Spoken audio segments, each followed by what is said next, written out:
What is up, everyone, and welcome on in to episode 17 of the regular season. My name is Nell, as always, joined by Anthony and Nate. Boys, how was your weekend? We'll start with Nate because Anthony joined an exclusive club that both Nate and I are part of. But Nate, how was your weekend? Yeah. Yeah, it was a great weekend. I had a good time. I had this really weird dream where I watched the Jets play almost competent football, and it was also really strange because some guy just like stripped his clothes off in the middle of the game while I was watching. I had no idea what was going on the entire time, and then everybody was tweeting about it within about 5 minutes of that. But other than that, it was a good chill weekend. I didn't give myself too much work to do. I just I sat back and just enjoyed football. It's awesome. That's awesome, man. Glad to hear it. That was a really fun game to watch, though. I really thought the Jets were going to pull it off, but we're going to bring that up. Don't worry. Anthony, before we get into your weekend, welcome to the Eliminated from the Playoffs Club. It is nice. I like it. I do. Glad to have you. There's no perks to being here except sitting around and waiting for the draft. I mean, free agency. Waiting for the draft. Oh, okay. Because I'm waiting for the draft. And waiting for the draft. But how was your weekend, bud? It was good. I didn't watch a lot of football. I think that was the right thing for my psyche to do.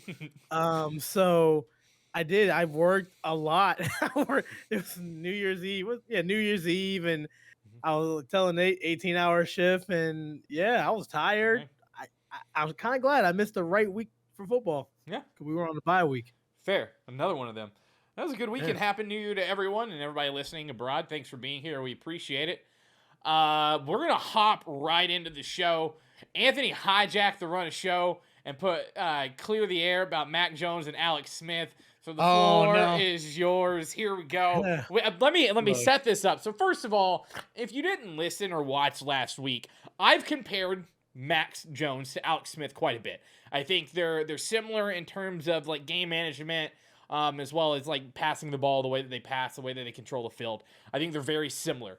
And for some reason, Anthony took this as an insult to Mac Jones. Now, I want to be very clear. We're talking about the same Alex Smith that has won a Comeback Player of the Year, who is a first-round draft pick, who has been to multiple playoffs. And Alex Smith, who is well-respected across the league. Okay, I just wanted to put that out there. The same Alex Smith that is 2-5 in the playoffs. Okay, that's Mac fine. Jones is 0-0. He's a rookie. He will go down as the greatest rookie quarterback for the Patriots. He will. He is. That's not fair. The Patriots this is the first quarterback they've drafted in 45 years, dang near. They drafted Tom Brady. Okay, first round draft pick. I'm just letting you know. So okay. I want to make it clear because I don't want people to think that I don't know a lot about football. What I said about Matt Jones, and I'll stay by my thing. Matt Jones is a big boy. He has poise that, to be real, he was pro ready back in Alabama, plain and simple. I didn't disagree with you on that. Neither of us did. Okay, so I just want to compare two rookie stats. Alex Smith, full season, which was the second season. So I'm going to give him that because his first season, he only played 9 games. Mind you, the guy threw 11 interceptions and only 1 touchdown. I'm not going to do that to him. I'll give Alex his full thing. My dog is like right underneath me. So he played 11 games. He completed 257 passes, 2,800 yards, 16 touchdowns, and 16 interceptions. That is Alex Smith, the first full season that y'all are comparing him to, right? Oh, Matty Jones. The season's not even done with yet, and he's already has 21 touchdowns and 12 interceptions, 3,500 yards passing. Mind you, this is a Patriots team that literally one game, Matt Jones only threw the ball 3 times because they rushed it 43 times. They're not a passing team. Matt Jones is going to be way better than Alex Smith going forward. And I'm not dissing Alex Smith, but people are like, oh, this is the ceiling for Mac Jones. Hell no, he's with Belichick. Belichick is the best coach out of the two coaches that they had. And I'm pretty sure Alex Smith had Andy Reid.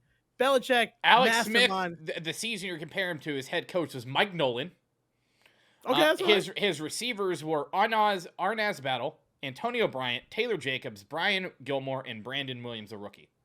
Name Mac Jones receivers. Name them. I don't like the Patriots. I don't watch them. Name them. Like Nate, can you name them? Oh man, I try really hard not to give the Patriots my attention. I have this like avoid conflict. Okay, sort of hold on. Let's say it. Skill. He's got Nelson Aguilar. He's got Kendrick Bourne, N'Keal Harry, who is a good receiver, and Jacoby Myers. Now, let's talk about the other two people he's throwing the ball to, and Hunter Henry and Jonnu Smith, who are two of the best tight ends in the league. Two of the best pass-catching tight ends in the league.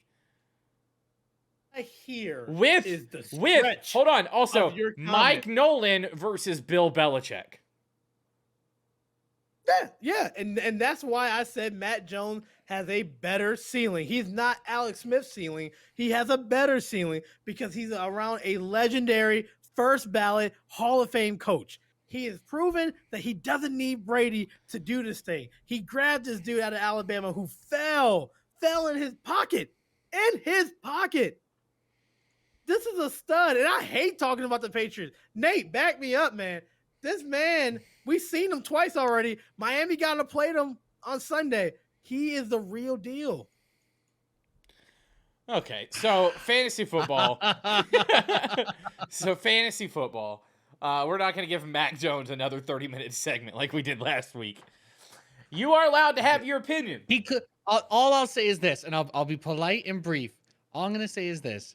Do I hate him? Do I think that that his ceiling isn't that high? Yes. Do I think that he could have been bad enough to tank things for the Patriots this year? Yes, he could have been a lot worse. Mm-hmm. But I thought the floor was high. Long term, we'll see though. I don't know. Yeah. Could be a topic for next year. Yeah. Listen, I'm not saying Mac Jones is bad. I've never said that. And comparing him to Alex Smith, who had a very long and successful career in the NFL, is not a bad thing. It's not a bad thing. Mac Jones being a field manager and a check down passer is not a bad thing. You know who else is a field manager and a check down passer? The guy he replaced in Tom Brady. No. We're not gonna go long on Matt Jones. You're not gonna do that to him. You're not gonna do that to Matty Jones. I'm just saying. Anywho, a field general. Fantasy football. We're just talking about my teams because I was in the playoffs. Rare Drop Sports Fantasy League. I came in third place. I beat Moss Fan for the third place position. Though, I'm not gonna brag about this game because it was 78-65. Neither of our teams showed up. I started Devin Singletary over Alvin Kamara. In case you're wondering how my mind was going. But it was just terrible. Now I was in the championship in my ESPN league. And boys, this is the team I've scored 135 points average per game. Josh Allen, Joe Mixon, Cooper Kupp, T. Higgins, Dalvin Cook. You name it. I got them all. Well, they all decided to not play football on Sunday. That happened to me a lot. Yeah. So, listen, Cooper Kupp and Josh Allen did their thing. Dallas Goedert did his thing. I picked up the Bears defense 5 minutes before kickoff. They got me 21 points. It was great. But no one else did anything. My kicker got 1 point. Dalvin Cook had 4. T. Higgins had 9. Ronald Jones had 3. And I lost 137-109. So second place in the money league, which means I still get $100. So we're good. I still made some money. But my fantasy season comes to a close without a win in the championship. Back-to-back championship game losses for me in this league.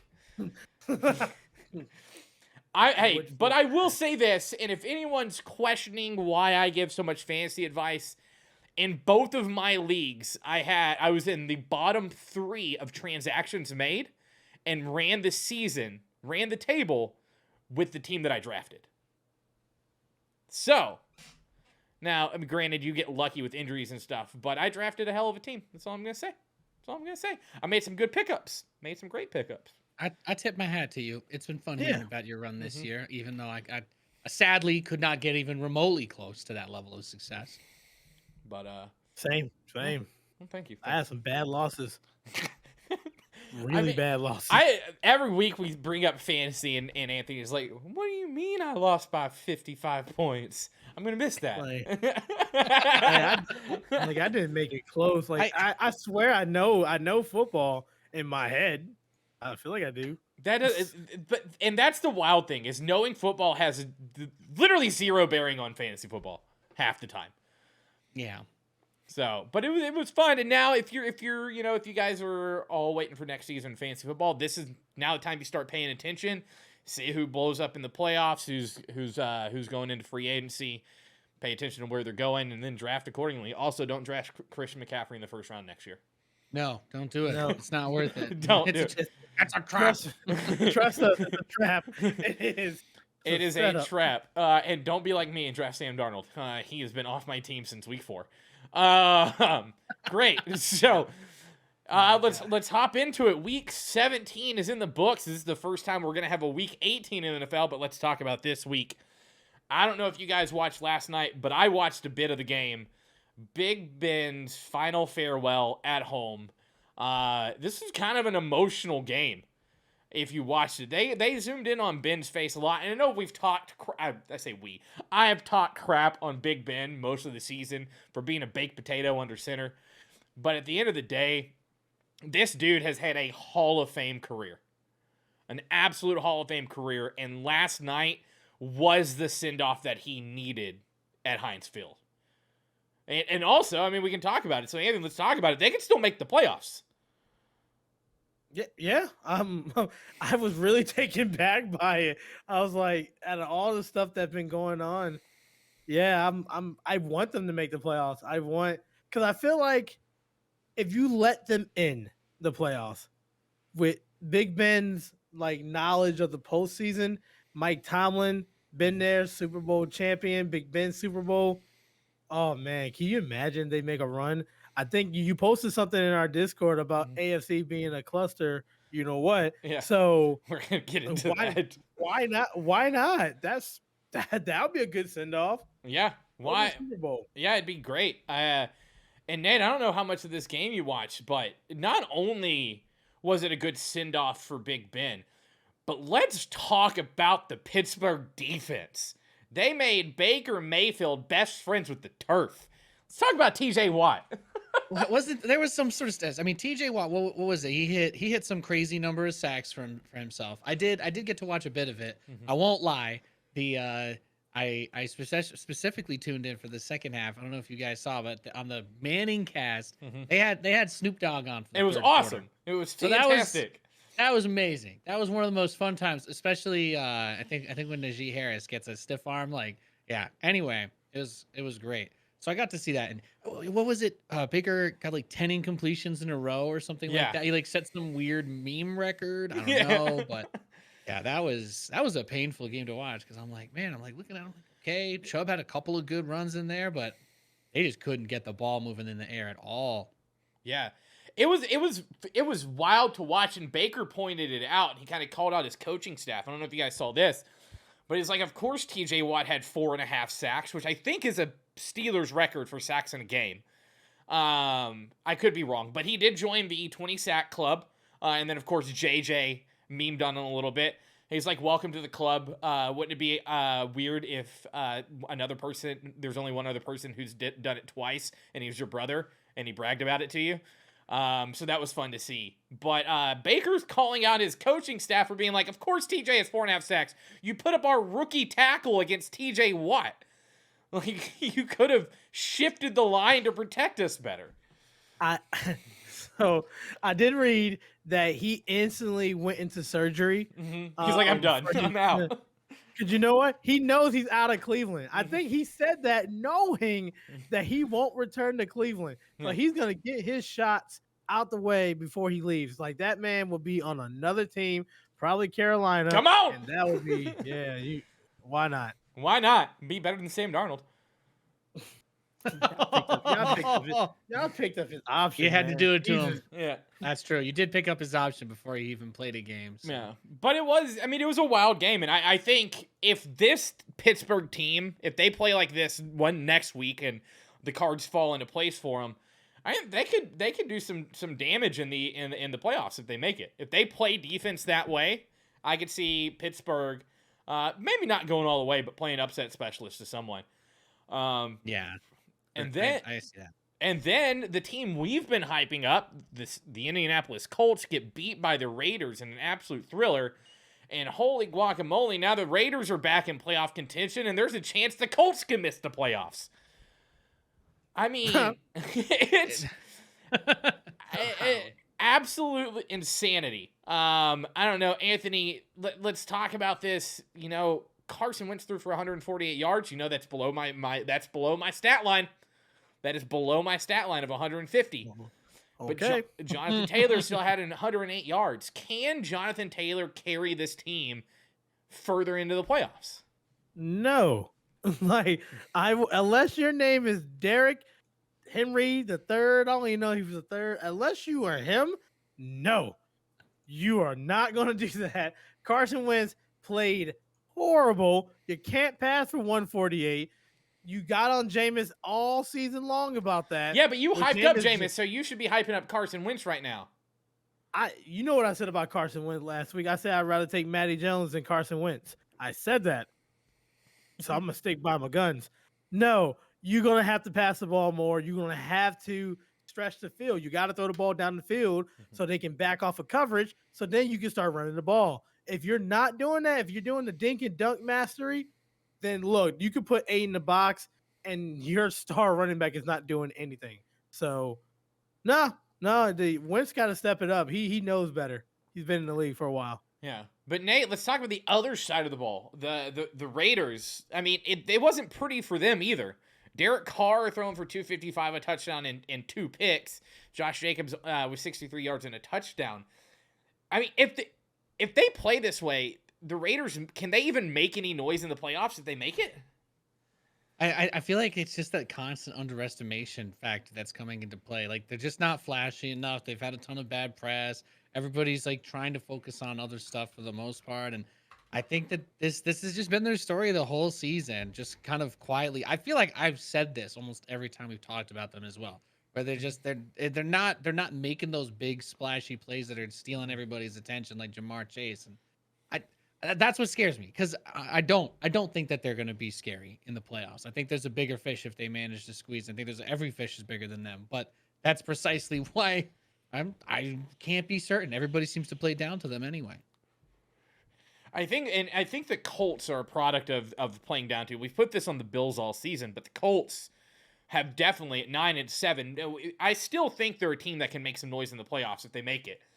But the Colts have played down to almost everyone that they've played, except for whenever Jonathan Taylor has a monster game. And Anthony, what do the Colts what do they have to do to win and move forward in the playoffs? Like, how do you fix this with the team that they have right now? Well, first let's hope they make the playoffs. Yeah. Because right now, unfortunately, they're not locked in.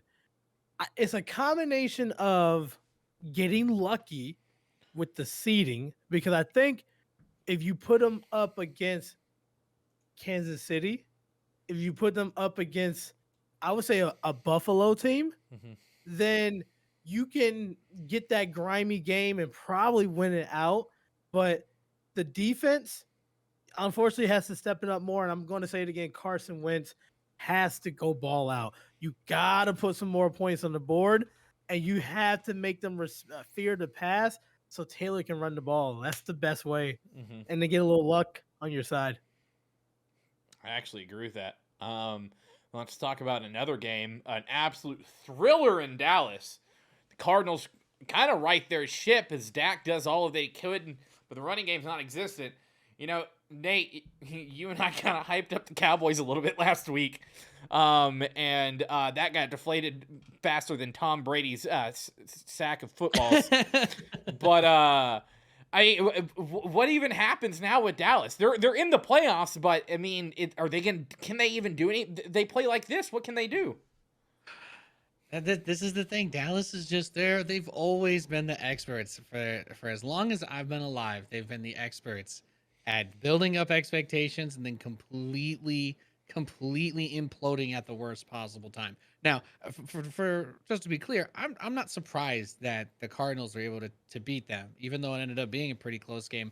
I'm still high up on the Kyler Murray hype train. Mhm. I still like what I've been seeing out of this team. I still think that they're a huge threat going into the playoffs that maybe aren't getting talked about enough. But I get it. You know, Green Bay, LA, we've got a lot. There's a lot going on over there. But that stat that gets brought up about and suddenly I just completely blank on his name, but he's got all the interceptions and he's also given up the most Diggs. yards.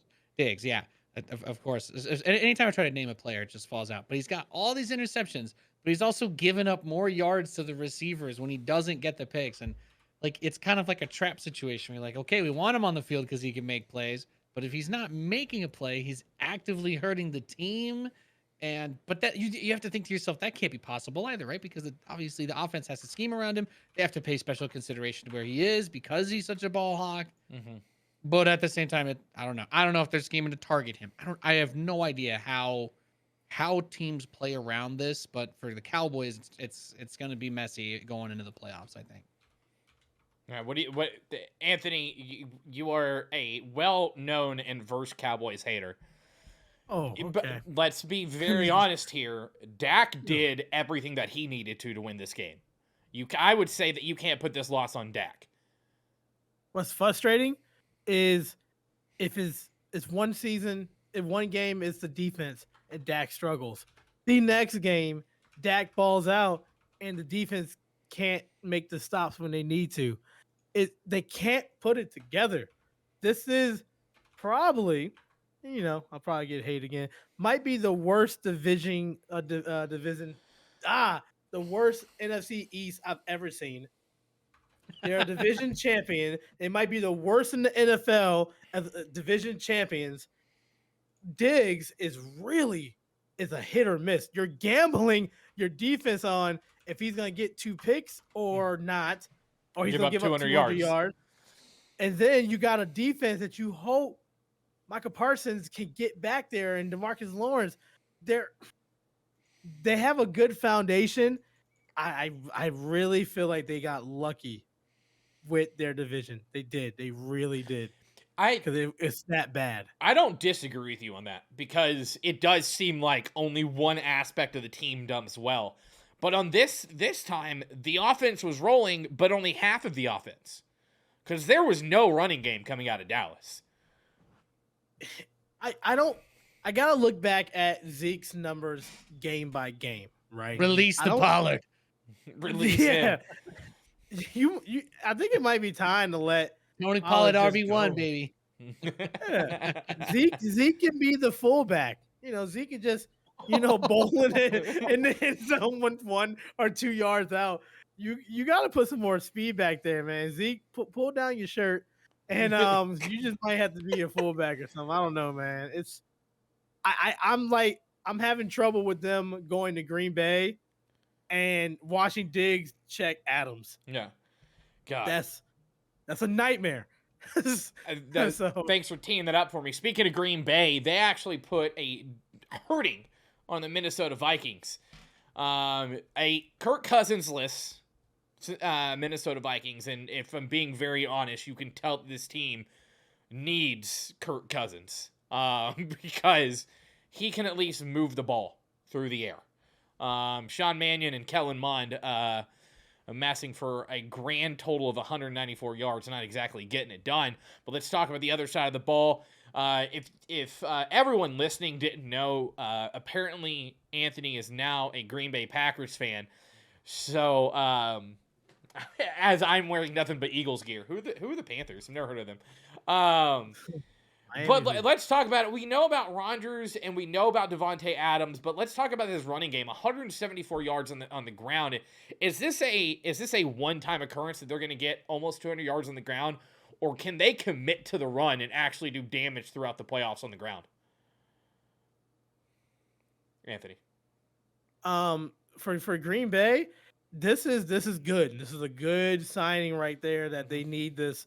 I don't think they need a running game because Aaron Rodgers is that dynamic and it's really like he's one of a kind. Like, did you see that back shoulder throw? Like, no, off his back foot, and somehow he still got the touchdown. It's beautiful what he does. But obviously, I'm all about the running game.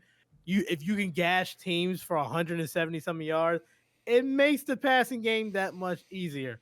So they are the team to beat going into the playoffs. Yes, I am a Packers fan, and I am rooting for this villain. But okay, so let's talk about the running game a little bit more. Nate, I want your thoughts on this too. So Aaron Jones has been the guy in Green Bay for a couple seasons now in terms of running back, and then A.J. Dillon comes in whenever Aaron Jones is hurt this season, and now it's running back by committee. But A.J. Dillon gets 14 carries to Aaron Jones's 8. Is there any scenario where that's bad, or is this giving the ball to your power back in A.J. Dillon kind of the play right now and letting Aaron Jones get his big runs like the 28-yarder that he had? This question is so painful because I think they're both good, but I do not see when I watch them play, I don't feel like there's that giant stylistic difference. I don't feel like I get that this is clearly why AJ Dillon's in on this play and not Aaron Jones. I feel like they try to use them whenever they can, but there was a question that was asked, I think, in one of their post games earlier this year. Like if they tried to scheme around which one of them was just hot at the moment, like if they had a play where they were like, "Oh, keep me in," and I think LaFleur said something along the lines of like he didn't really think about it that way. He's just, I want to put in whoever's the best person for that play. So that made about as much sense as I've been able to make out of it. So I'll leave it at that. Yeah. I like both of them. I don't think either of them should be getting as few touches as 8 in a game, but I guess that's the hard thing because obviously they're not worried about throwing the ball. They can do that as much as they want. Aaron Rodgers threw the ball 38 times. I feel like that's excessive in a 37-10 beatdown. But yeah. here we are. I mean, but then on the other side of the ball, Anthony, have we seen the last of Mike Zimmer here in Minnesota? Are we finally going to see Minnesota cut ties with Mike Zimmer and move on? He's been there for, I want to say 6 years. And it's time. If he hasn't improved, he hasn't gotten to the playoffs. If they didn't go far. You either make a change in your quarterback, which they already invested in, or it's unfortunately it's time to get a younger mindset in there to see what they can do because you have too much talent, much talent on the offensive side of the ball to let it go to waste. I agree. I think Minnesota has everything that a head coach should want, and veteran leadership and a quarterback that's manageable. And Kirk Cousins, as much as people like to hate on him, he's better than half the other quarterbacks in the league. He can do damage, and if played right, then he does well. And they have a future running back in Dalvin Cook, and then they have Justin Jefferson, a star receiver. They have everything they need. Their defense is good too. I think they just need to go young with their head coach. I think they just need a fresh offensive mind in there to kind of revitalize everything. But speaking of fresh young minds, Jalen Hurts leads the Eagles to the playoffs. Playoffs? He also then saved a bunch of Eagles fans as they fell over the railing at the Washington Football Team Stadium, which apparently was held together with zip ties, which makes sense for that franchise. I was gonna say it's terrible that happened, but it's sad how unsurprising it is that is even capable of happening. Yeah, it's wild because the Eagles in the East probably look like the most well-rounded team, right, Anthony? Why'd you go to me? No, because you hate the Cowboys. It's either them or the Cowboys. For what? Not NFC East has already been claimed by Dallas, right? Yeah, yes, but the well-rounded team in the NFC East going to the playoffs. Look, I'm trying to erase all 4 of them out of my mind. Like, unfortunately, like 2 of them made it, which still it kind of questions how I feel about the NFC. Period. That 2 of these teams from this division made it, but yeah, if they face each other, I'm going to pick the Eagles. I think the Eagles can do the upset. I pray that Gardner Minshew doesn't get into the game. I do. Because I will really be emotional. I can't wait to see that I might outfit. go zero dark on that because No. that would be ridiculous. But yeah, between those two teams, the Eagles, when they're on, yes, I think they can match up with Dallas. And I think, Nate, I think biggest surprise here is the featured running back out of the Eagles this week was Boston Scott. What is going on with this running game? He's sneaky good. Okay, their offensive line is fantastic. They've got the veterans. They've got the strength. It's one of I think what makes them such a big threat. Obviously, Hurts has had his growing pains he's been going through this season, right? He's taking control of this team. It's his team now. Whatever. But those guys are so talented, and I liked Boston Scott before. He's real small and he's very fast. Hard to get your arms around. And obviously, I don't have anything bad to say about Miles Sanders when he's healthy and on the field. He's fantastic too. I like their group, and I agree with you. I think they're scrappy. I love watching the Eagles play because it always gets. They're willing to get down in the mud if they have to bring a game out. I agree, and I'm riding the Eagles train. The Eagles are playing for Joey right now. So hands up the heavens, Eagles are going to do it. I think the Eagles could surprise some people in the playoffs, depending on which Jalen Hurts we get. If we get this Jalen Hurts, which manages the game, doesn't take unnecessary risks, doesn't throw into double coverage, kind of just does what he's good at, I think the Eagles have a chance of making it further than you would expect. Oh, yeah. And we're riding that fly, Eagles, fly. Let's go. Let's go. Let's go, Okay, Eagles. I wasn't sure if I'd have this option when I mean, obviously we knew a while back the Jets weren't making it into the playoffs. So I'm like, which team am I going to pick? Who's my dark horse? Who am I tying, to the hitching post over here? And it's the Eagles that they're in. The Eagles. I'm excited. So both of y'all are riding the Eagles? Yeah. So that's Go. your team. Let's go. Let's go, Eagles. So we got. Okay, so then now I'm definitely the bad person because I'm rooting for Aaron Rodgers. Bro, you've been playing the villain all season. Yeah, you're on Vader. Okay, we get it. Okay, discount double check all day, baby. We're gonna get the high ground on you. Discount double check ain't gonna do crap when the mustache comes into play. Oh my god! They're gonna run the first ever double quarterback option. Why is Jalen Hurts running down the field? Don't ask questions. Gardner Minshew's throwing the ball. That being said, people who aren't throwing the ball right now, getting to the injuries of this week, Baker Mayfield, we mentioned it already, at the end of the game, basically said he went straight into surgery on his non-throwing shoulder, which has been injured throughout the season. He's taken a couple hits onto that left shoulder of his, so speedy recovery there. Levante David's out with an ankle and leg injuries. It says he's questionable. He's probably out. Then back to the Cowboys, losing a good target for Dak Prescott and Michael Gallup going on to the IR, putting another chink in the armor there for the Cowboys. And then as of today, Lamar Jackson is still questionable with an ankle injury. Someone is typing something. Instead of typing it, you could just say it. You could just say it. Oh, boy. You're missing one. You're missing an injury. Who? Out for the season. Antonio Brown. Oh, we're going to get to that. Don't worry.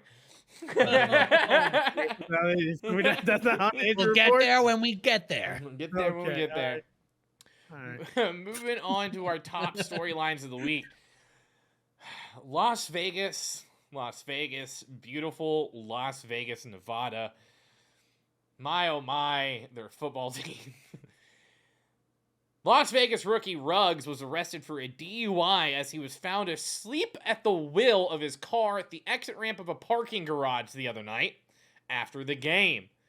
So, Nate, let's talk about this. Is this a sign of the culture of the team, like the Raiders as a whole, or is this possibly a downfall of just being in Las Vegas with kids?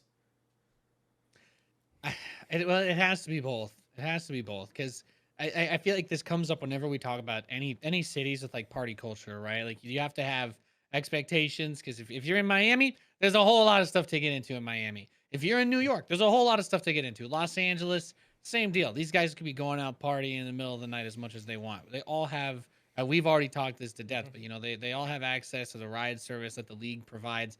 What specifically is different about Vegas compared to these other cities? Yeah, there's all the cultural stuff that we could say. but there has to be some accountability, right, on the management, on the ownership side to say that, hey, look, we're gonna bring young guys in here. There has to be, a system that we have in place to help them get acclimated to living not only in this city but with millions of dollars to throw around. Yeah. It comes on the shoulders of both, because other teams in other crazy party cities don't have these kinds of things happening like this constantly. Go play in Charlotte. If there's nothing to do there, you won't get in trouble. Trust me, I've been there.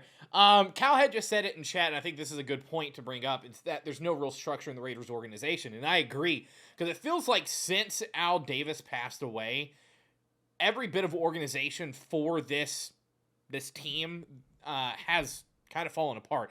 Al Davis kind of ran a tight ship. There was no bullshit with Al Davis. You went by his rules, you played by his rules, you did what Al Davis wanted, and since Mark has taken over, it feels like that has gotten away. And Anthony, can Mark Davis turn this around by hiring the right head coach, or does it take turning over the entire front office? You need the next head coach needs to be a super alpha personality, and you need to give him the reins to everything. You need a locker room leader. I'm sorry, John Gruden wasn't that. He was good with players, but you need somebody. And I always think about Mike Tomlin, because I will go through a wall for that type of coach. The coach for the Jets, I really like him. Ron Rivera is another one. Yeah, like I like those type of coaches who are going to motivate you and get you right. That's what the Raiders need. They need to go back to the Al Davis just win baby and the rest in peace John Madden days. And you need that type of coach, that grit. And no flash. You don't need to be flashy. Just go after one of these coordinators who want it, who's been hungry, who's been looked over, and they can really help you. I agree wholeheartedly. Like the Raiders had a little bit more structure whenever Jack Del Rio was there, because Jack Del Rio is that in-your-face type coach. He is a by the books, you do it our way or the highway type situation. And honestly, if we're talking about people who have been looked over and who haven't gotten the job yet, I think this is, first of all, Las Vegas is a great, that team, the talent they have is a great opportunity for any head coach right now. They have all the talent in the world, but no leadership. And I think this might be a place, if it happens, that Eric Bieniemy would thrive. He could turn that culture around. He could coach this offense to the moon and back and really turn them around. But listen, at the end of the day, I'm hoping the best for Ruggs. I hope he finds his head and figures out, hey, you can't be doing this shit anymore. You're an NFL player. You are now a role model. You can't be doing that anymore. You need to get your stuff together. But at the end of the day, I hope that they can find someone to kind of turn that around, because this season has not been kind to the Raiders, who are still in playoff contention. Mm-hmm.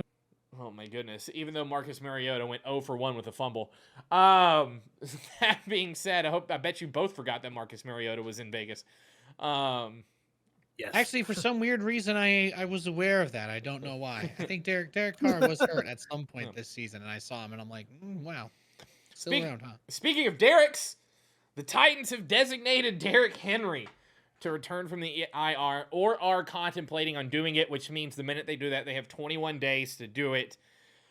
Let's talk about this. Anthony, is it too soon to bring him back? Is it in effect, is it even worth bringing him back at this point? Yes and hell yes. So it's too soon, but it's worth it. Yeah, you have to. That, like, it's one of those things where your team is not getting younger. We're showing that Tannehill really cannot do it like by himself. So this is my plan. If I'm the Titans coaching staff, you got Deontay Foreman up there. He's rushed for 497 yards since Derrick Henry has went down. Not bad. Done well. So you still give him a good chunk of the load. I would bring Derrick Henry in 3rd and 2, 4th and 1, red zone. But you give him maybe 20 carries, 15 to 20, and then get Foreman the other 20 to 30. Look, you need to take the ball out of Tannehill's hand. If he is okay to run on it, Give him short yardage situations to start out with, so he can get the feeling back into him. But yeah, you got to do it because this AFC division is up in the air. Now, Nate, does it take any pressure off knowing that if they win against the Texans on Sunday, they clinch the number 1 seed in the AFC, which is insane, but that means they wouldn't play again for 2 weeks. So are you less concerned because of that? I mean, that helps a lot, but I honestly, the level of concern is, for me, it's not there, because they have a choice that they can make, and it's you're gonna Derrick Henry. He has a hard decision to make, because at the end of the day, he's going to be the one that's saying whether or not his leg hurts, or whether or not he feels like he can play, or whether or not when he does go in there and run, if he's like, okay, no, I shouldn't go back out there. And I know he wants to have a championship. Obviously, the team wants championship. It's in their best interest if he plays and if he's healthy. So it's hard for me to see him not playing. I do have the same concern. I don't think you give him the majority of the load. And if you can find a way to get things going early in the first half and to get a lead, then just exactly like Anthony was saying, give the rest of the touches to Coleman. There's no need to put him at risk, but this is it, right? The playoffs are on the line, and if you want to be a champ, like this could be where he makes that happen if he's able to come back in and play. It's too big of an opportunity to not, I think, at least take a little bit of that risk on, whether it's smart or not, or safe. Yeah. I agree. And I mean, to be fair, this was a fractured foot. It was not a full break. It's been a while. But also at the end of the day, he's still 6th in the league in rushing. Despite missing 8 games, which is crazy. And I mean, combined, you're talking about 2 running backs combined. Him and Foreman are at basically 1,500 yards as a running back. Which is cool, which is good. Hopefully he makes the right decision for him, because you'd hate to see him miss even more time coming back too early. So that being said, the Washington football team has announced on Adam Schefter's podcast, co-chairman of the team, Tanya Schneider, announced that they will unveil their new name on February 2nd. Personally, I think they should just stay with Washington football team. But the leading choices are the Armada, the Presidents, the Brigade, the Red Hogs, the Commanders, the Red Wolves, the Defenders, and the football team. I just stay the football team, right? Like I think Washington football team's awesome. I like that. They probably shouldn't change their team name. I think they should just stick with Washington football team. But I'm going to. I saw this meme thing about the groundhogs, because it's the second, and you know what? That's what I'm going to say. I think that team has absolutely no hope of turning things around in the eyes of their fans, in the eyes of their not fans. And I'm sure at this point, everybody who's playing for them, they have to deal with those facilities constantly, and the poor budget choices that are made for whatever they have that's not shown publicly. I'm not even sure I want to know how much worse their standards overall are. But they'd have to do something. They have to do something nuts if they want to get. They have to do like a full reset of everything, sell the team, etc. Blah blah blah. And maybe go with some sort of dumb name like that, because I don't know how else you get the bad taste out of this team and the constant even this week, the constant terrible impression that they leave upon everybody. Jeez. Nate, keep going. Yeah. How do you walk around? And I'm sure Snyder wears a nice suit when he goes out. I'm sure he puts on the absolute best clothes he can possibly wear. You know why? Because when people see him, he wants to be respected. He wants people to look at him and not think that he's a filthy piece of trash. But unfortunately, he doesn't seem to have any issue with dressing up his stadium like one of the many unclean toilets they have leaking onto the seats. I don't know how you can be proud of yourself and have yourself represented in such a way and just not care. I can't imagine it. It doesn't cross him for a moment that people look at the quality of his field and the way he treats his fans and don't project some of that onto him. Like, I agree 100%. I don't have nothing to say. He hit it spot on.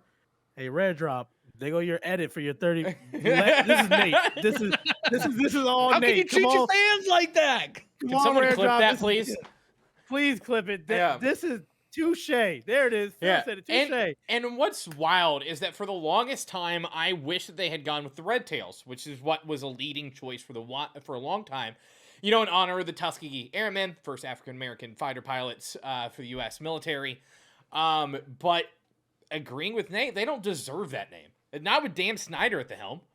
That is a name that should be revered, and nothing about the Washington football team should be revered at this time. Make them the presidents. All presidents suck. Make them the Armada, the dumbest name in the NFL.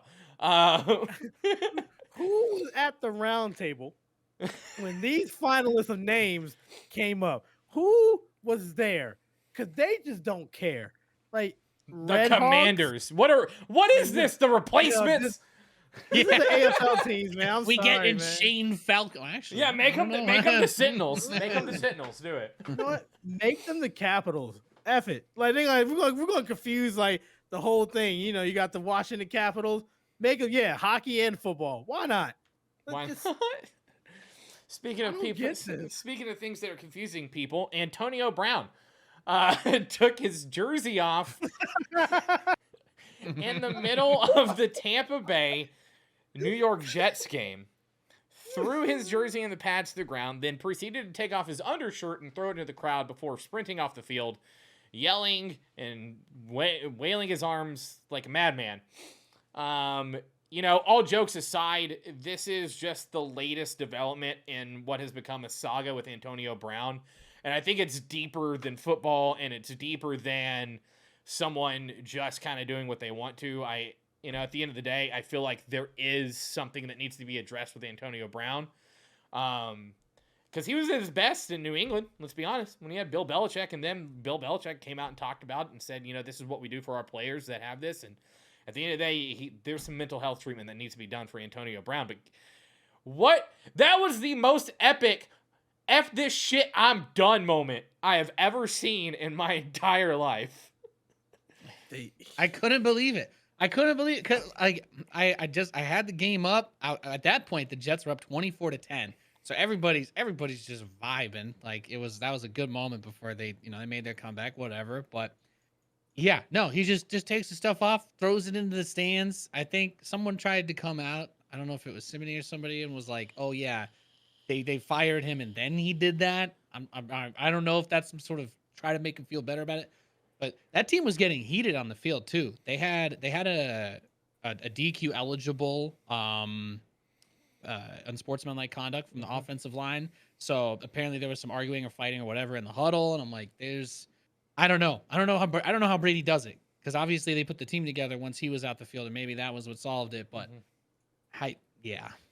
what a train wreck. Anthony, so obviously I think you agree with me that Antonio Brown's probably done in the NFL. I want to say he might go to the Raiders. He hasn't been cut yet. As of right now, he hasn't been cut. I would have thought the felony might do it. This is what pisses me off. I tweeted about it when this happened because I didn't believe it. I got the trending thing, and the trending thing said, "Oh no, AB," and I was just like, "Oh my god!" And then I watched multiple clips of it. What is with these athletes quitting in the middle of the game? It happened in the Houston Rockets. One of the players got into an argument with the coach. He left at halftime. I remember Vontae Davis, the cornerback for the Bills.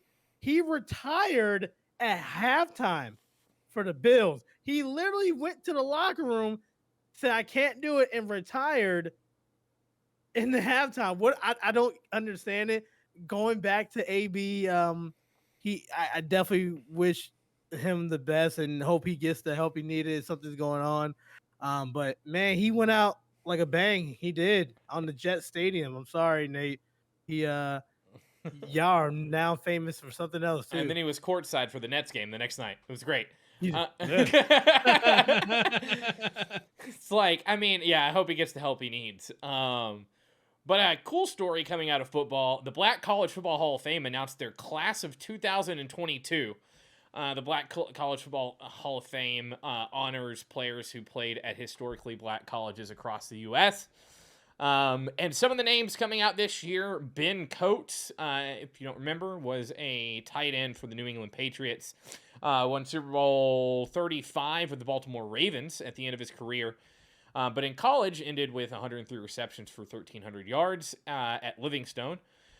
Donald Driver, who everyone knows, 7th-round pick for Green Bay, played for Alcorn State, 14 seasons with Green Bay, and had 100 receptions for 2,000 yards at Alcorn State. And then a name that not a lot of people are going to know, but growing up in a Cowboys family, Nate Newton. Oh my God, Nate that Newton. guy. What an absolute beast of a guard. 6 Pro Bowls, 2 All-Pros as a guard with the Dallas Cowboys, winning all 3 of their Super Bowls in the 90s.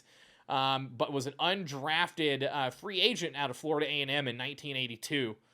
Played 14 years. God, what a career as a guard, too. And then Sammy White, who was drafted by the Minnesota Vikings back in 1976. Won Rookie of the Year that year, played in Super Bowl 11 the same season, which you may remember as the season that John Madden won the Super Bowl. So he did not win that Super Bowl, but played at Grambling State. And if you want to, you can watch the induction ceremony on June 18th at the College Football Hall of Fame in Atlanta, Georgia. It'll also celebrate the Juneteenth national holiday. I just thought it was a cool thing and we should bring it up. Anthony, we can talk about how important historically black colleges are to this country and to the NFL. A lot of people don't know. A lot of these star athletes came from these colleges, and we talked about it 3 weeks ago. Dion, number 1 recruit, he flipped him from FSU, Jackson State. This is a thing that we need to recognize every college, because some of our favorite athletes, Jerry Rice, Terrell Owens, all of these like great players come from these colleges as well. So it's a beautiful thing. NFL is about diversity and letting everybody, like bring everybody in. So yeah, this is a beautiful thing. I love it. Yeah, I'm excited to watch this. Donald Driver is probably one of my favorite receivers to ever watch in the NFL. Just a fun dude to watch, and then of course Nate Newton. God, what a beast of a man! I've said that twice already. I don't care. But really cool. We'll drop a link in the description of the podcast. If you're listening to this later, you can click on it and actually read the news on this from NFL.com. It's really cool, and you can see some other stuff about it. And the last storyline we have, Cooper Kupp coming out, as he's on track to break about 47.5 records, and saying something that I actually agree with. So, Nate, I want to hear your thoughts on this. Cooper Kupp suggested that we should separate records from the 17-game seasons and the 18-game seasons. Yeah. I feel like that just makes sense, right? I mean, because I get it. I get it. We need clickbait. We need to be able to say, oh, hey, wow, he's the first player to ever hit this many yards because he was on the same track as another guy, but we added a game, and now we're going to pretend like his record means more. And I don't see any reason why you want to mix that stuff. A whole extra game of stats can cause a whole lot of things to change, I think. No, I agree, because, and Anthony, we talked about TJ Watt already. TJ Watt already in the 20-plus sack record books. Not a lot of people that have done that. Pretty much just J.J. Watt and Michael Strahan who have done that. But now TJ Watt has an extra game to break Strahan's record, and I feel like that's, for lack of better terms, just not fair. He literally, Cowhead just took what I was about to say. They didn't separate it when 14 games to 16 games. Remember, Miami Dolphins had that perfect season, 14-0. And right now, that's the perfect season. But the Patriots of 2016, if I'm not mistaken, went 15-0. And they went 17-1, 17 straight. Yeah, they lost to the Giants. That was 2012. Yeah, so right? I think it might have been 2012 or 13, but you can't separate it because they didn't do it back then in the 70s and 80s when they had 14 games and we went to 16. Look, they're trying to do less preseason games and more NFL games. I appreciate Cooper Kupp saying this, but embrace it. You're about to shatter record history. Just take it. I agree.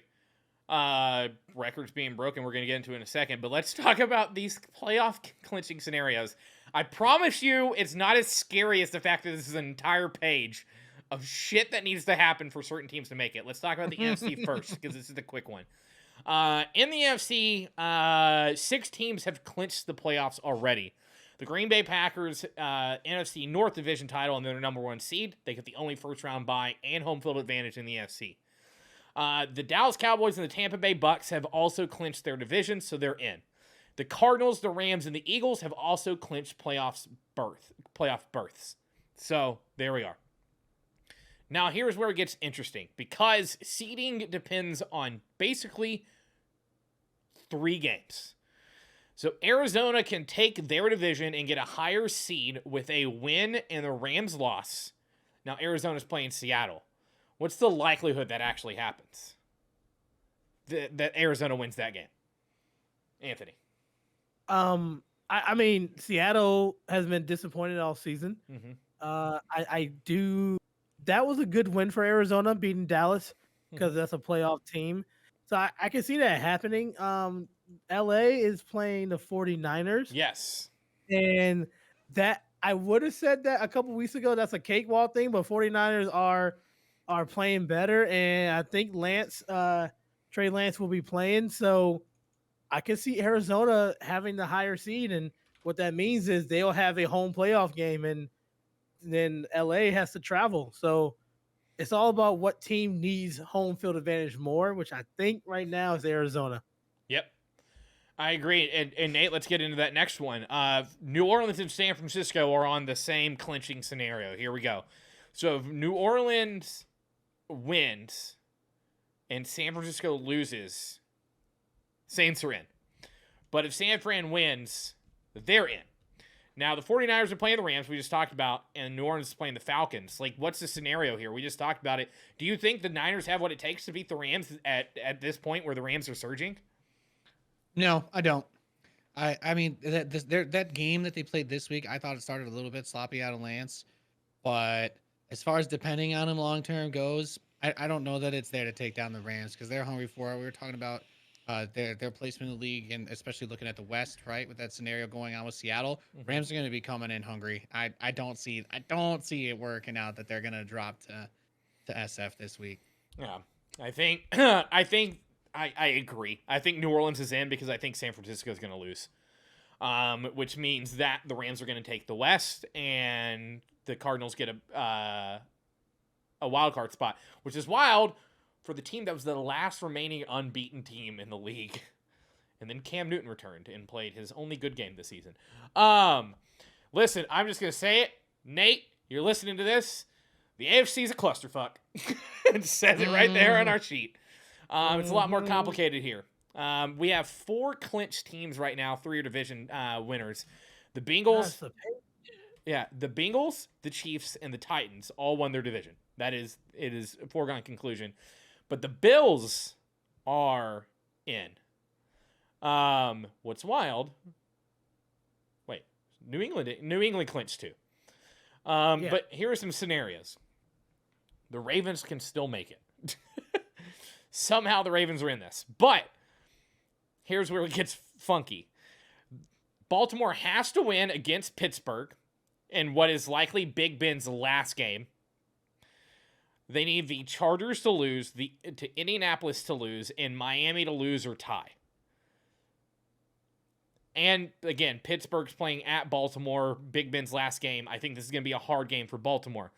Now, here's where it gets a little crazy, because Miami, if I'm not mistaken, is playing New England, right? Yes. So that's going to end up being a good game because Miami and New England usually play decent games, and Miami's not a bad team right now. Thank you. Yeah. Now, that game also has other implications because the Bills could clinch their division with a win or a New England loss, and they're playing the Jets, and they're playing in Buffalo. Now, Nate, what are the chances the Jets beat Buffalo? I say this after they just took Tampa to the final second of that game. I mean, if they played like they did against Tampa, then I'm honestly like I feel like there's actually a big upset potential there. The Jets are famous for having many terrible seasons and pretty much just beating the Bills randomly at the end of the year when it doesn't really matter. But this time, it does. And this time, the Bills will be playing their starters. So I expect the Bills to be hungry, but they have that same weakness where they play down to opposing teams. And if Zach plays like he's been the last couple weeks and the Bills aren't 100% on top, then I can see that being an upset. I'm not going to say that the Jets should beat the Bills this week, but this is exactly the kind of trap game scenario that would just suck if you're a Bills fan and you're like, "Oh, of course we should beat the Jets," and then no. Yeah. So this is all in a specific order. This is all going to make sense once we get through it. Cincinnati could still clinch the number 1 seed in the AFC somehow. The number 1 seed still up for grabs. There are a lot of scenarios here. Stick with me on this one. And then we're going to go to you, Anthony. They get number 1 if they win. Tennessee loses. Kansas City loses. New England loses or ties. They're playing your Dolphins. Or a Cincinnati win, a Tennessee loss, a Kansas City loss, and a Buffalo win. Now, since he's playing at Cleveland, so I feel like without Baker, that is a win. So that is one notch of what they need to do to get this off. How likely is it that Tennessee loses to Houston, in Houston, Kansas City loses in Denver, and then, of course, we talked about this, Buffalo beating the Jets or New England losing to the Dolphins? So out of all these scenarios that we're going to go over, I highlighted this one because I am rooting for this scenario to happen. I am rooting for Cincinnati to be number 1 in the AFC because that would be perfect. Because that would just describe how the AFC is. Cleveland winning. I want to say I'm 99% sure about that. Tennessee losing. You said they're playing. They're playing the Texans in Houston with. I will say this: Davis Mills, who's looking. We haven't talked about Davis Mills this year, who's looking pretty good. So I was like, Cal had said something about Jacksonville beating the Colts. Teams like this in the final games have nothing to lose, but a lot to gain. You got to look at players. For next season, you have to look at coaches. These intern coaches, do you give them a look for a potential head coaching spots? These are trap games. Regardless of how bad they're playing, they still got wins over good teams. So could I see it happening? Yeah, absolutely. Kansas City losing to Denver is the same type of situation. It's a division rival. So you never want to count them out. Who's going to be the quarterback in Denver? Because Teddy Bridgewater is still out and Drew Lock's out. I think John Elway is going to be the quarterback. I like that. Might as well. Put it on the board. I heard this guy, Leighton Fanning, might start for him. I did hear about him too. And Deion Lancaster. He's gonna be, Leon Sandcastle. Sandcastle. Buffalo. You need either New England to lose or Buffalo to win. Both are possible. Both are possible. Yeah. This is a really fun scenario that will just shake up everything. Like, oh my God, Joe Burrow's the number 1 seed at Cincinnati. Absolutely, put it on the board for me. I want that one, and I'll put a bet on that. What's wild, Nate, is that this is the team that we expected with Joe Burrow at the helm. When he's healthy, he has protection, he has receivers. Cincy, I don't think they need to clinch number 1 to do damage in the playoffs and potentially to contend for the AFC. But how confident are you in Cincy with Joe Burrow and Jamar Chase and crew? I'm incredibly confident. They got to be my AFC pick this year going into the playoffs. I don't think they'll get number 1 because I don't think that Tennessee and Kansas City are both going to lose this week. I don't think it's going to happen. But I'm so excited to see them play because they have lit it up. They have really gotten into their stride, and they're so much fun to watch. I was watching that game. They are pulling up the highlights every 5 seconds from the other games because Jamar Chase, obviously, if you didn't see, had the best rookie wide receiver performance in one game ever or something like that, yard wise. It was just nuts. It's just absolutely nuts. I can't wait to see Cincy torch some of these new fanboy KC fans or something like that. No offense, Chiefs. I'm sorry, but some of y'all getting a little bit hot headed, and I think it's time for Cincinnati to pop some balloons. Listen, as someone who is born and raised in Texas, we have an affinity for rooting for people who are from Texas. Now, stay with me here. This is going to make sense. When Cincinnati drafted Andy Dalton, as a Panthers fan, you tend to attach yourself to other teams because you're going to be disappointed by the Panthers. It's just how we do. You're a Jets fan. You're a Dolphins fan. You guys get it. I know that. You get it. Yeah. So I attach myself to Cincinnati, just like I have with Arizona. Like I'm not necessarily fans of the team, but I'll root for them, right? Cliff Kingsbury's in Arizona. That's my boy, Texas Tech. What's up? It's what we do. I love rooting for Cincinnati. I don't know what it is, but they have a young coach in Zach Taylor. They have a great quarterback in Joey Burrow. They got Jamar Chase, T. Higgins. They got Joe Mixon. They have a great offensive line, and they have a good defense that no one's talking about because their offense is doing so good. I want Cincy to go far, and I want this scenario to happen where they get number one.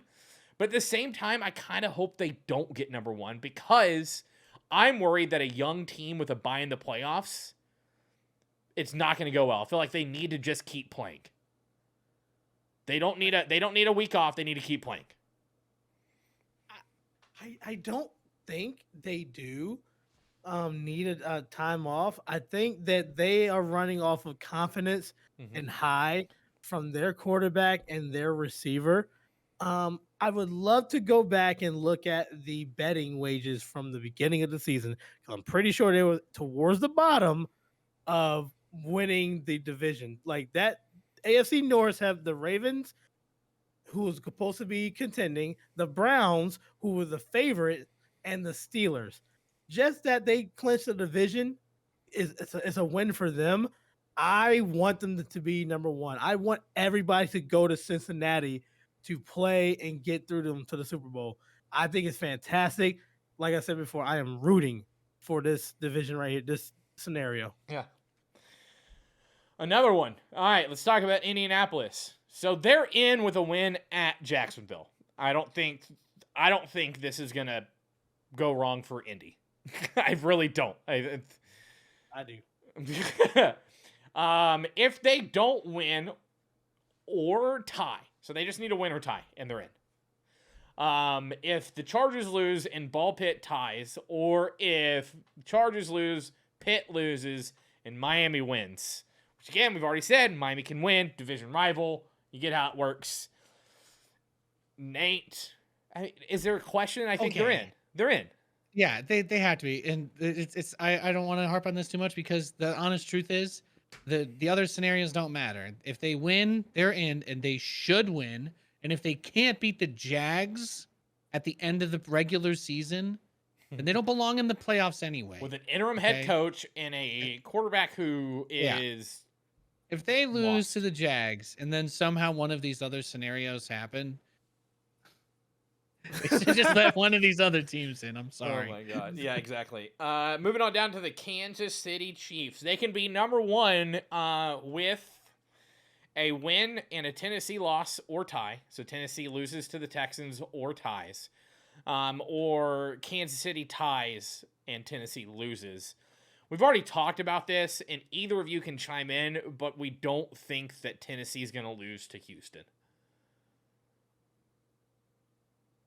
They're both just shaking their heads for anyone. Okay, so we'll move down the line.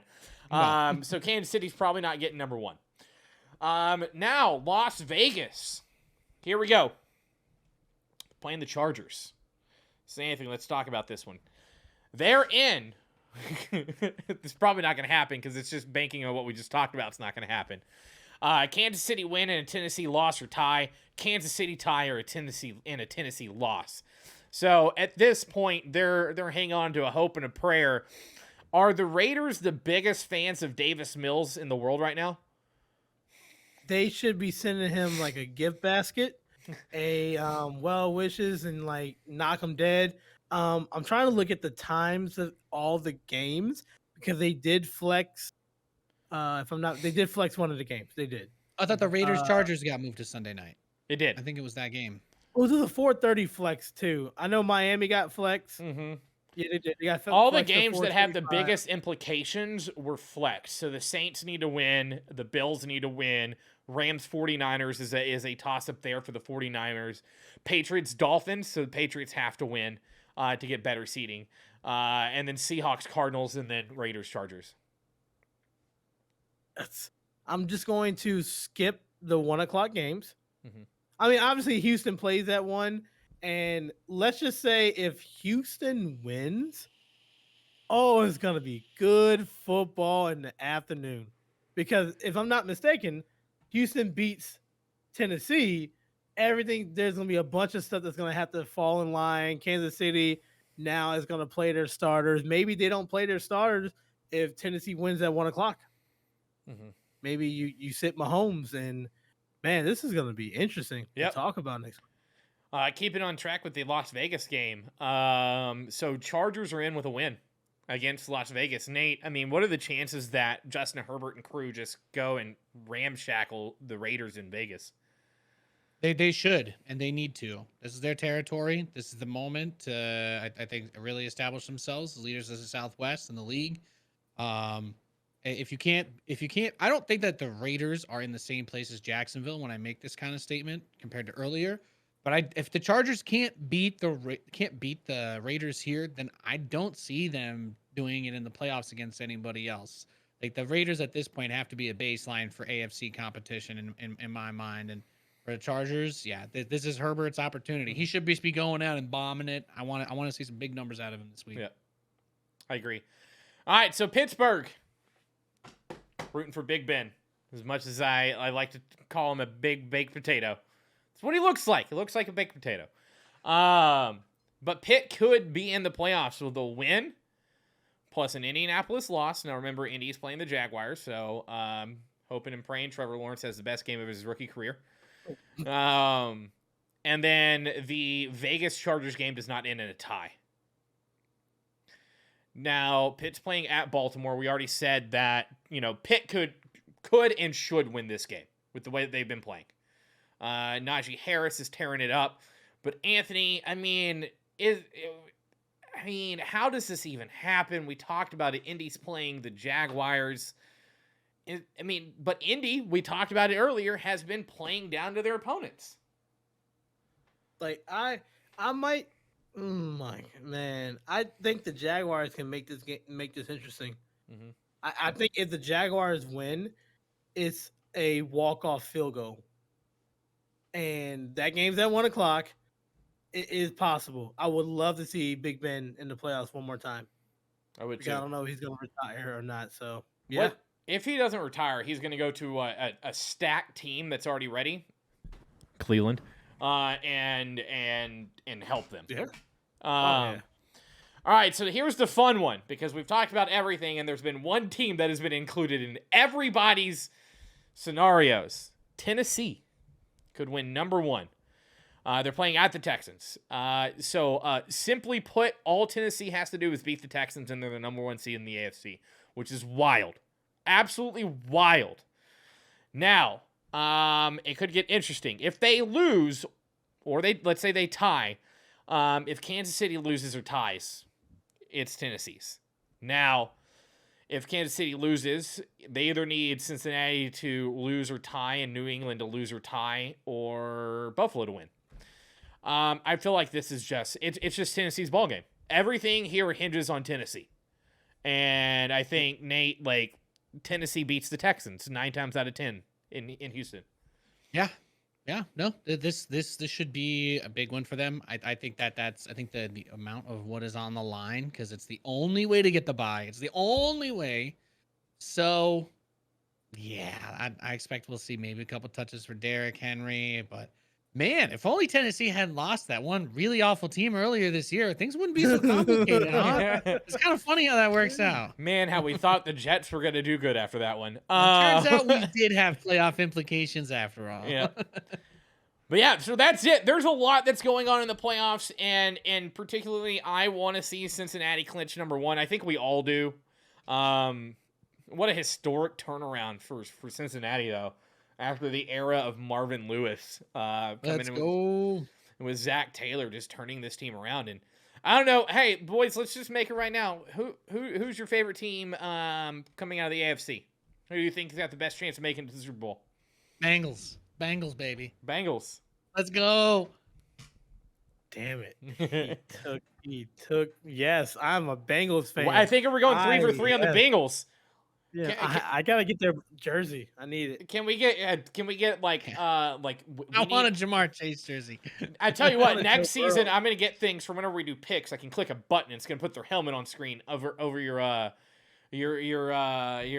video like they do on Fox. So we be like, Yeah, yeah. I think So can show that there's one guy who just disagrees with the other analysts Yeah. just to be that guy. this is a Cincinnati Stan Club, aka the regular season. No, this is the Cincinnati season.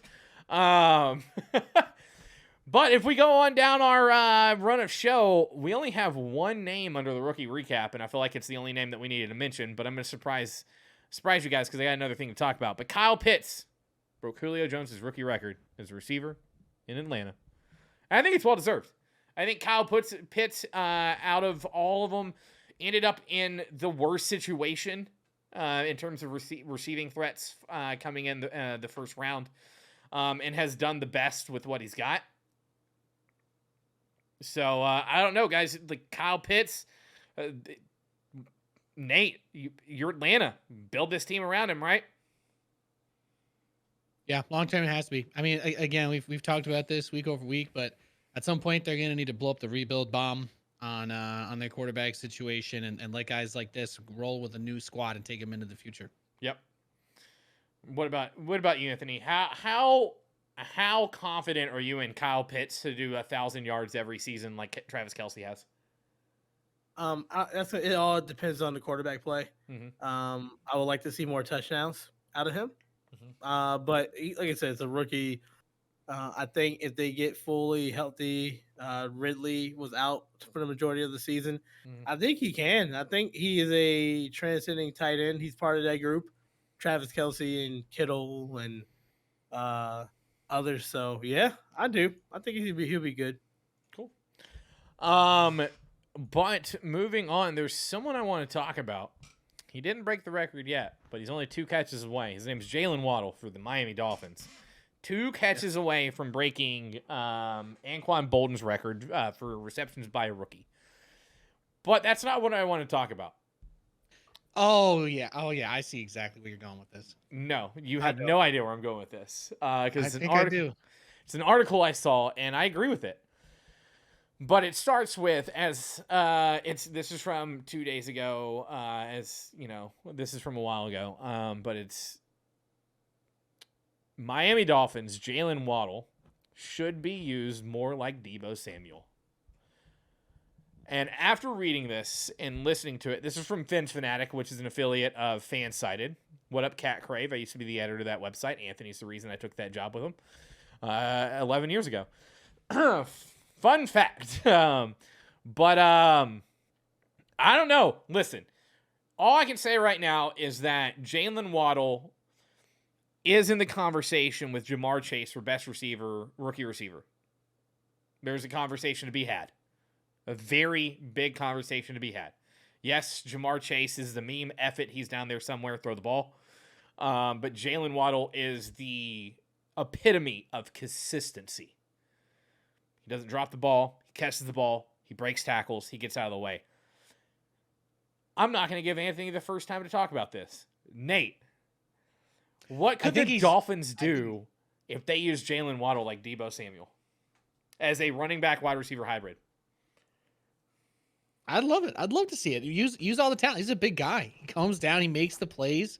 I'd love to see him. I'll be honest with you. I was thinking a lot more harshly than you, and you're talking about it. You're saying he's 2 catches away from the record, but the only game left is the extra game. The only game left is the extra game. I'm sorry. I want to be hyped. First of all, he still did really good to finish two catches short, by the way, of that record. That's nothing not to take anything away from him, but I love that we talk about this record with the 18th game, but having already discussed whether or not those records should be separated.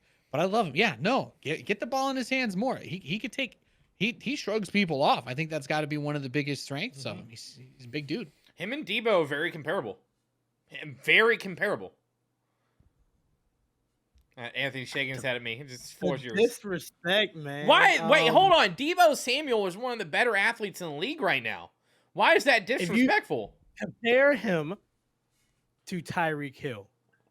Compare him to Tyreek Hill, because you know what?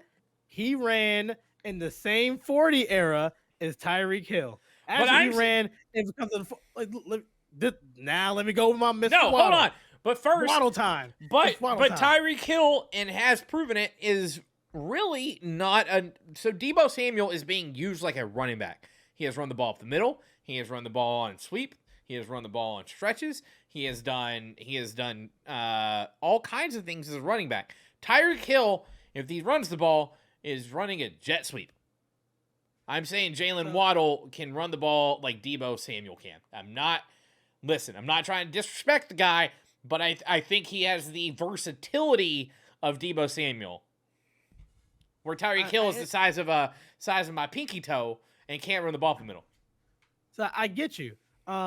Here's my only issue with Waddle.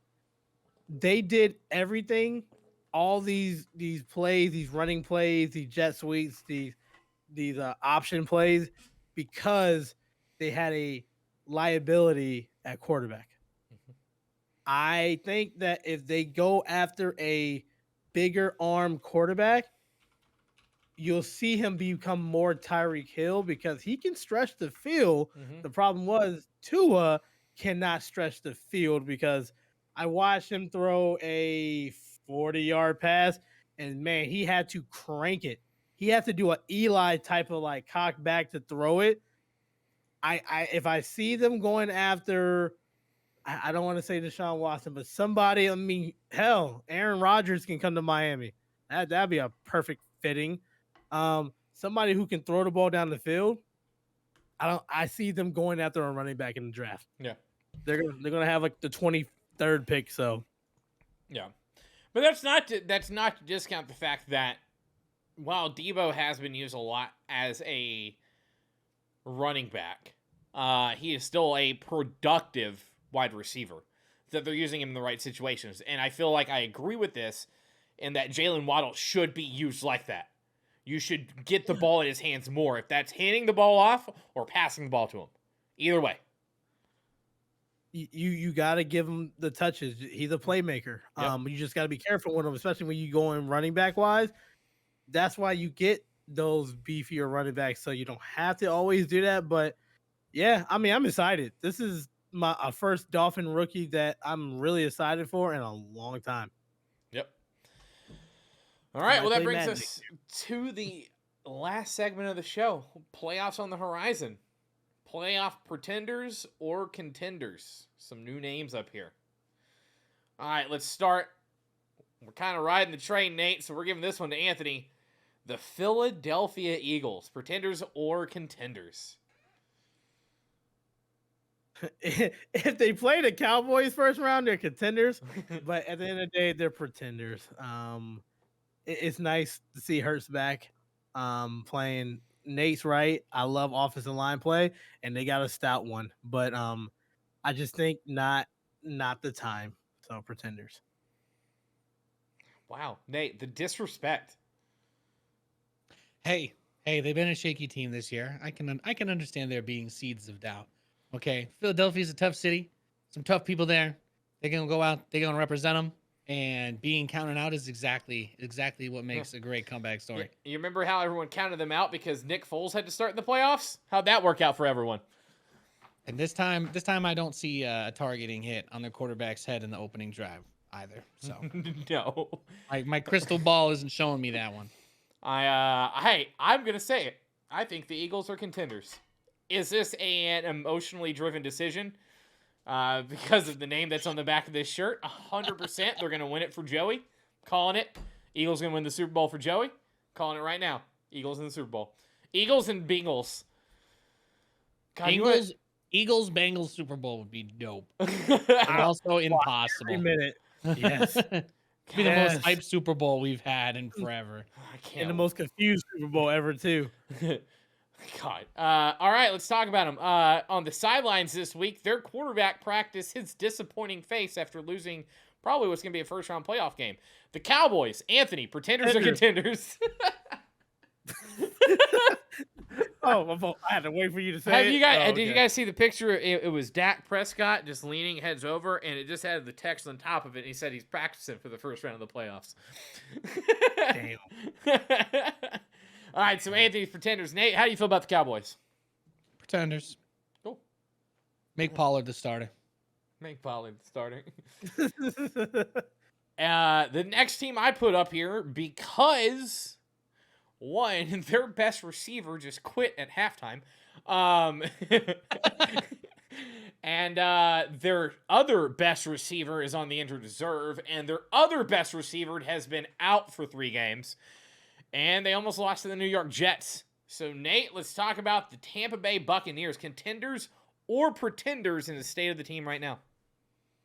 You know, no matter what happens to that team, no matter what happened in that game, they tried to do a cute play to finish it and end it, and they turned the ball over on downs to Tom Brady with 1 minute and 50 seconds in the game from his own 7-yard line. You think they would know after 2 decades? As soon as I saw, I'm like, wait, I've seen this one before, and he wasn't wearing this uniform. But if Tom Brady is on your team's a contender, period. Yep. All right. So Anthony agrees. All right, let's move down the line. Anthony, the Los Angeles Chargers. Oh, pretenders. Okay, that was easy. Yeah. Okay, Nate, how do you feel about the Chargers? I like them, but I don't know. I think they might actually be pretenders. Yeah, I don't think they shack up with everybody else in the AFC now. Yeah, I actually agree. Nate, I think you said it last week or the week before. They're contenders, but not this season. This isn't their year. They're a young team, and they learned a lot. I think what they've learned this season, they can build on for next year, and they'll be able to move forward. I think they're a contender next year, but not this year. I think they're pretenders. They're going to make the playoffs, but they should. They might lose to Las Vegas. Who knows? All right. God, I feel like this team has been on our list almost every week because you don't know which version of them you're going to get. The Buffalo Bills. Nate, how do you feel about the Bills at this juncture in the season? Yeah. I don't know. They got a lot of flashy talent. They make big plays, but all I think about when I think about the Bills in the playoffs is Josh Allen trying to throw that ball backwards 20 yards against the Texans. If anybody remembers that classic legendary play, and that's still where I feel about them. I'm gonna call them. They should have had that division locked in this year. It was handed to them on a silver platter, and they couldn't pick it up. So I can't call them contenders this year. No. Okay. What about you, Anthony? My boy Matt Jones did it to them, and now they're pretenders because my boy Matt Jones is a contender. Him How can alone, you say that? he's a contender. I said it. Imagine being a fan of a rival Dolphins AFC fan. East team and rooting for Mac Jones. This is It how hurts. my I'm getting football- physical pain. This is my football season, all right? You know my fantasy teams, I can't win a lick. Like my Dolphins, they lose 7, they win 7, then they lose by 57 against the Titans. The Bills are a pretender, unfortunately, because I don't know which Bills are we going to get. They haven't played like they played earlier in the year, so yeah, pretenders. All right, so that brings us to the end of the run of the show, but I have a special question I want to ask you guys because I wanted you guys not to think about it, but off the top of your head, before all of this starts, playoffs aren't completely decided. Anthony, what's your prediction for the Super Bowl? What teams? You don't have to pick a winner, just what teams are going to be playing. Shit. I got the Packers versus the Chiefs. Okay. Do I got to give you a score? No, just Packers versus Chiefs. What about you, Nate? I'd say Pack. Oh, sorry. I was going to say Chiefs Buccaneers. Okay. Man, everybody's gonna hate me. I'm riding the train. I am gonna go Bengals versus Cardinals. I like it. Oh my god. I love that. Oh, I did not I'm- have the strength. I did not have the bravery to say that, but that's Me what my heart too. wants. I can't. I think the Cardinals, and here's why I say it, because if you notice, whenever I up in the run of show, we didn't really talk about it. It said Thriller in Dallas, and the second bullet point was the Cardinals need James Conner back, and I agree, and he's coming back. The Cardinals look like a 100% better team when James Conner's in the game, and with them getting him back for the playoffs, I think the Cardinals can win out and go to the Super Bowl. Wow. Wow. Bengals, Wow, Cardinals. wow. There's my pick. They're both gonna get knocked out in the first round. All six. Bengals of our are teams. gonna run the table. I'm excited. Yep, Yeah. I am stoked. But go Eagles. Go Eagles. Go Birds. Go Birds. Birds. Go Birds. But that's gonna do it for us. Thank you everyone who watched us live here on Twitch. As a reminder, if you are listening to us, you can catch us live every Tuesday at 9 p.m. Eastern over on twitch.tv/rdsports. If you want updates, you can follow twitter.com/raredropsports or any of the other social media links that are down below the podcast. You can get all this. If you don't show up live, though, you don't get to see Anthony's dog. Which Nate has posted his dog on Twitter, but has never shown his dog on the podcast, and now I'm upset. Okay, I'll have him next week, I promise. End of the regular season, we get Nate's dog on camera. Love to see it. But make sure if you're watching live on Twitch, you click that follow button over here in RD Sports for all your sports sim leagues, as well as different podcasts here. As well as making sure you like us on your favorite podcast platform. Make sure to follow us. And if you like what you see, come in live and you can be a part of chat. You heard us call out a couple things from folks like Cowhead and Mossfan. So make sure that you are here and giving us your thoughts. We will be live next week, next Tuesday, to recap the final game of the season before we head into the playoffs, which, if I'm not mistaken, nothing's changing for our schedule going into the playoffs. We're still going to be doing our show every Tuesday, talking about the playoffs leading up and through the Super Bowl. By then, we will have figured out an off-season plan. As of right now, we don't have one. Paul and I were supposed to have a meeting a couple weeks ago, and that never happened. Anywho, thanks for watching. We appreciate it, and we hope you have a wonderful day. Love y'all. Peace.